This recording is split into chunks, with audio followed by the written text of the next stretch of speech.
La pensée chrétienne décrit la vie du croyant comme une vie marquée par une connexion avec le surnaturel, connexion qui nous permet de palper et saisir des réalités invisibles, inaudibles, intouchables, mais pourtant bien réelles. Cela va à l'encontre de l'intelligence humaine. C'est pour cela que dans le processus de croissance spirituelle, il est indispensable de franchir une étape d'adaptation, de rééducation à la vie surnaturelle. La vie surnaturelle nécessite un changement de fonctionnement. Lorsqu'on est habitué à un certain milieu de vie et que l'on aspire à vivre dans un autre milieu différent, il est obligatoire de changer certaines habitudes. Passer du naturel au surnaturel répond à cette même logique. Nous appellerons cette étape d'adaptation la conversion ou la métamorphose. L'apôtre Paul, qui a lui-même subi une transformation en termes de doctrine, de pensée et même de nom, dira dans son épître aux Romains: Ne vous conformez pas au siècle présent, mais soyez transformés par le renouvellement de votre intelligence, afin que vous discerniez quelle est la volonté de Dieu, ce qui est bon, agréable et parfait.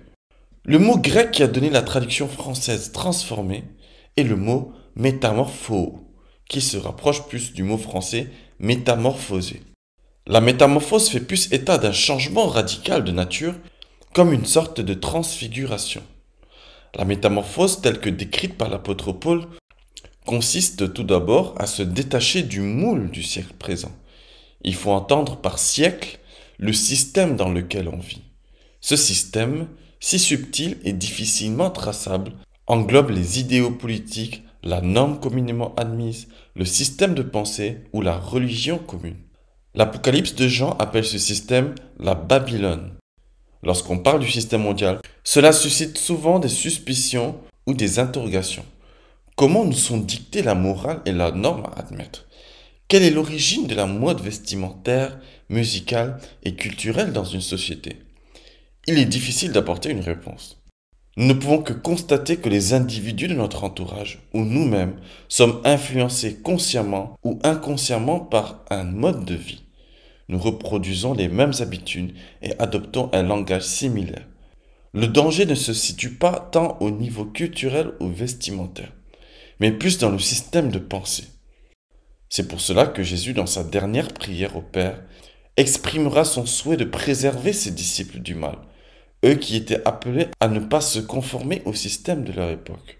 Il dit dans l'Évangile selon Jean chapitre 17, versets 14 à 17, « Je leur ai donné ta parole, et le monde les a haïs, parce qu'ils ne sont pas du monde, comme moi je ne suis pas du monde.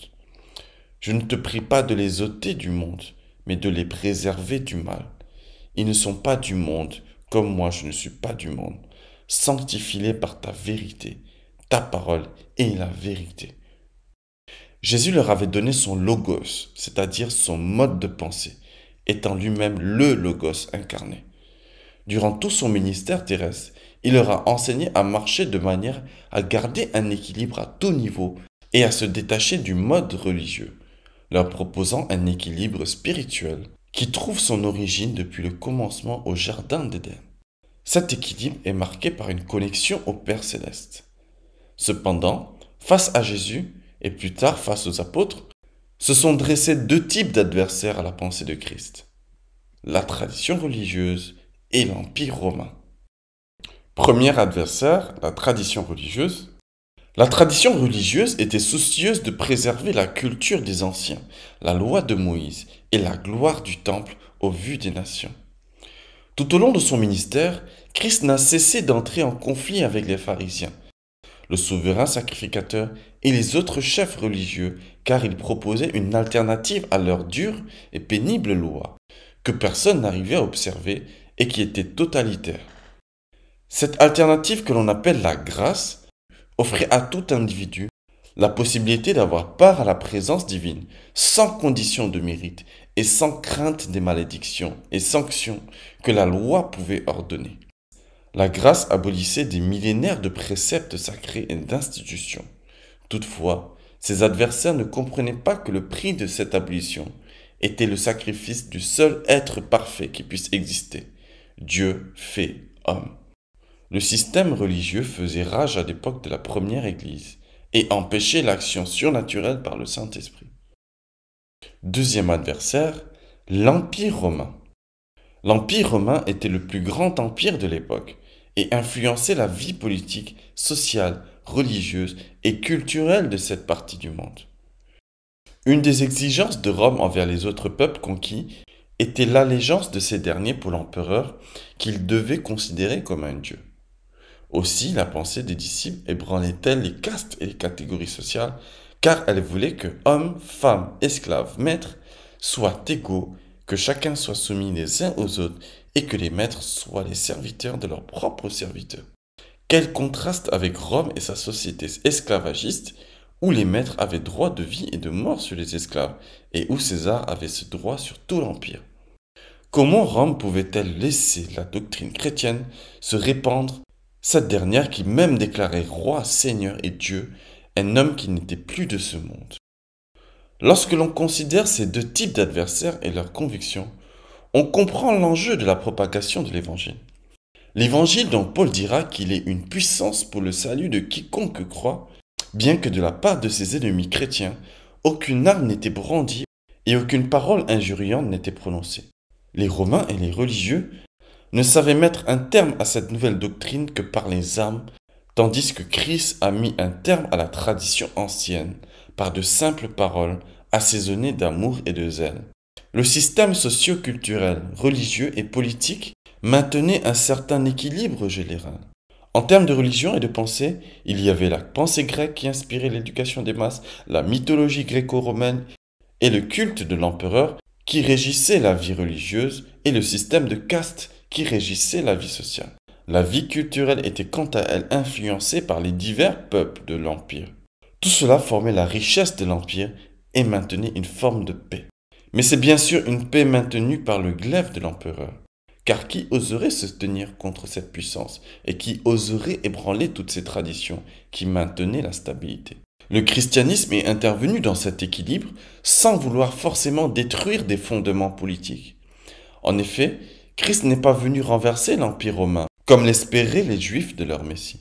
Il est venu libérer des captifs, apporter le salut et la restauration à des cœurs meurtris, rassembler des individus de toutes nations, selon l'idée qu'il n'y avait ni juifs, ni grecs, ni esclaves, ni libres, ni hommes, ni femmes, car tous étaient un en Jésus-Christ.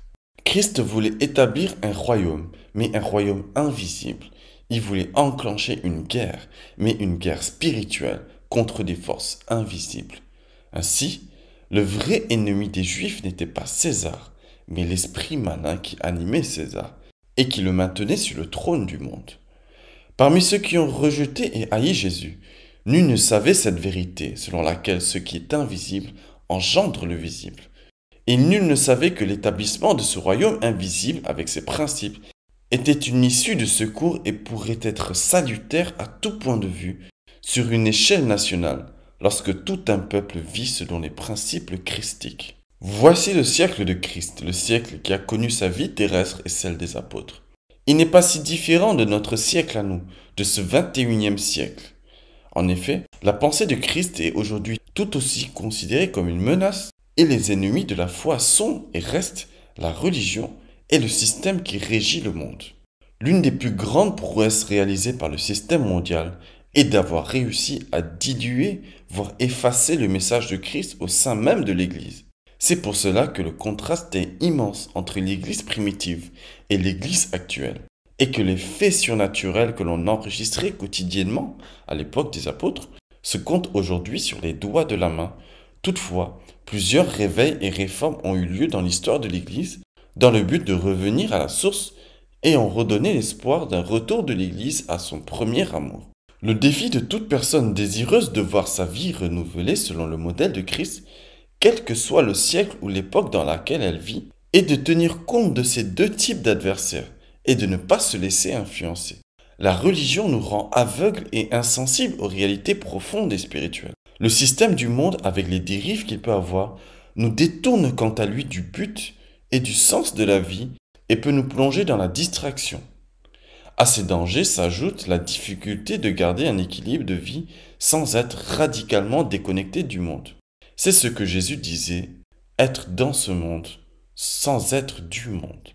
Il nous faut vivre et interagir avec tout type de personnes qui puissent exister dans ce monde, mais tout en étant dépendants du système de Christ.